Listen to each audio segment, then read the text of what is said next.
class, welcome to you another video of the chapter friction. Okay. और इस video से पहले आपने ये देखा कि फ्रिक्शन किस तरीके से काम करता है, या हम कह सकते हैं कि फ्रिक्शन जो है वो उसका फोर्स से किस तरीके का रिलेशन है, ये चीज़ आपने समझ ली थी। फिर मैंने आपको बताया था कि फ्रिक्शन का एक्चुअल डेफिनेशन क्या होता है। आफ्टर देन आपने ये समझा था कि काइनेटिक फ्रिक्शन क्या होता है।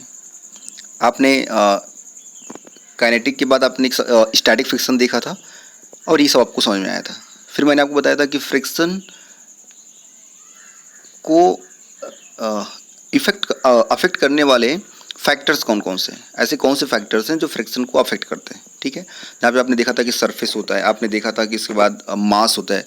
जो मॉस और फ्रिक्शन जो मॉस एंड सरफेस है, ये क्या करता है, ये फ्रिक्शन को रिड्यूस या इंक्रीज कर सकता है। ठीक है, फिर ये आता है कि क्या फ्रिक्शन होना ज़रूरी है। तो हमने आपको बताया था कि फ्रिक्शन जो है ये एक नेसेसरी इविल है। मीन्स इससे हमारा जो है हार्म होता है, बट कुछ बेनिफिट भी होता है। जैसे ये एनर्जी को लॉस करता है। मीन्स जितना हम इनपुट लगाते हैं उतना पूरा आउटपुट नहीं मिलता, उसमें कुछ एनर्जी जो होती है वो फ्रिक्शन के फॉर्म में रिड्यूस हो जाती है, अरे वेस्ट हो जाती है, राइट। बट इसका एडवांटेज क्या है, मैंने आपसे बोला ना कि नेसेसरी इविल है। नेसेसरी इविल का मतलब होता है कि ये ज़रूरी भी है। देखिए बुराई है लेकिन ये ज़रूरी भी है। तो ऐसा क्यों होता है, क्योंकि अगर फ्रिक्शन नहीं रहेगा तो हम कोई भी काम ईजिली नहीं कर सकते।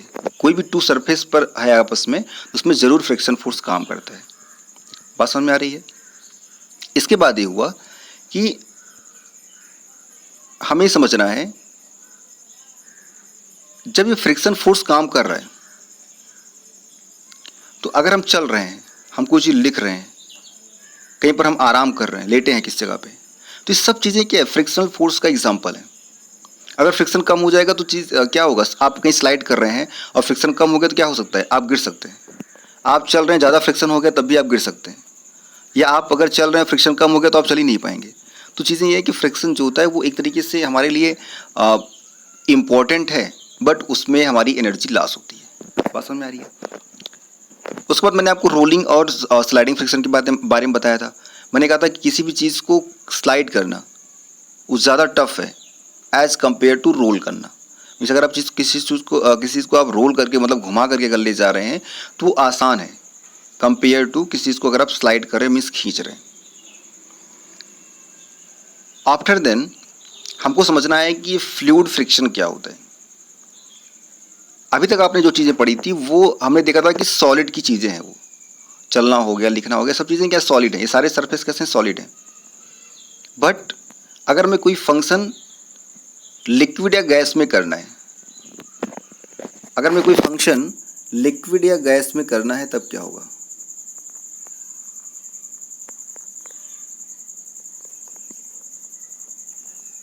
लिक्विड या गैस का सेंस ये है, सपोज आप स्विम कर रहे हैं किसी वाटर में,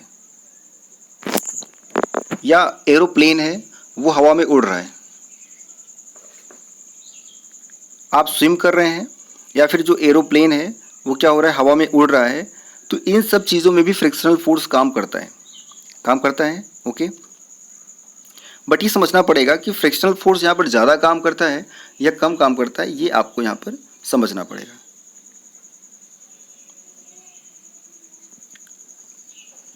अगर आप ध्यान दें तो यहाँ पर आपको एक चीज़ मिलेगा कि जो फ्लूइड फ्रिक्शन है, वो जो फ्लूइड फ्रिक्शन आपका है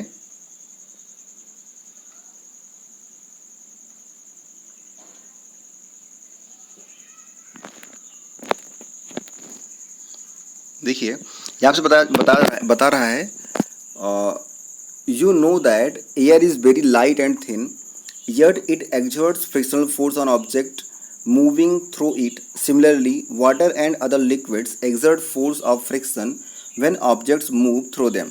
ठीक है, बोल रहा है वाटर और जो लिक्विड होता है वो भी क्या करता है, जो उसमें से कोई भी ऑब्जेक्ट जब मूव करता है तो उसके ऊपर भी फ्रिक्शनल फोर्स कॉज करता है। In science the common name of gases and liquids is fluids. हम क्या करते हैं, गैस और लिक्विड दोनों के लिए फ्लूइड वर्ड यूज करते हैं। यहाँ पर एक वर्ड आप देखेंगे ड्रैग। ड्रैग क्या होता है कि किसी फ्लूइड के द्वारा, चाहे वो लिक्विड हो या फिर गैस हो, उसके द्वारा जो प्रेशर, जो फोर्स एक्सर्ट किया जाता है, उसे हम, जो फ्रिक्शनल फोर्स एक्सर्ट कर रहे हैं उसे हम क्या बोलेंगे, उसके लिए हम टर्म यूज करेंगे ड्रैग। ओके, आगे चलो देखिए, the frictional force on an object in a fluid depend on its speed with respect to the fluid. ये डिपेंड करेगा कि उसकी स्पीड क्या है। ज़्यादा अगर स्पीड होगी तो क्या होगा, the frictional force also depends on the shape of the object and the nature of the fluid. आप जरा सोचिए कि जो जहाज़ होती है वो मछली के आकार की होती है। ऐसा क्यों होता है? ऐसा इसलिए होता है जिससे उसके विंग्स पर लेस फ्रिक्शन फोर्स कॉज हो। तो ये स्पीड पे भी डिपेंड करेगा और किस पे डिपेंड कर रहा है कि वो ऑब्जेक्ट के शेप पर डिपेंड करेगा और नेचर ऑफ द फ्लूइड पर भी डिपेंड करता है। ठीक है, आगे आपको देखेंगे नेक्स्ट पैराग्राफ में, it is obvious that when object move through fluids they have to overcome friction acting on them. In this process they lose energy.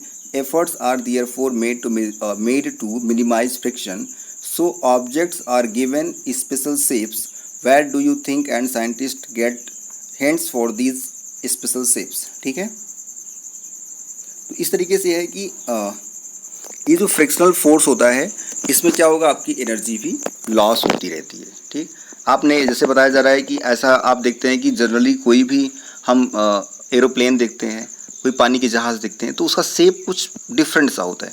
ठीक है, नॉर्मल शेप का नहीं होता। क्यों? क्योंकि शेप जो होता है वो भी फ्रिक्शनल फोर्स के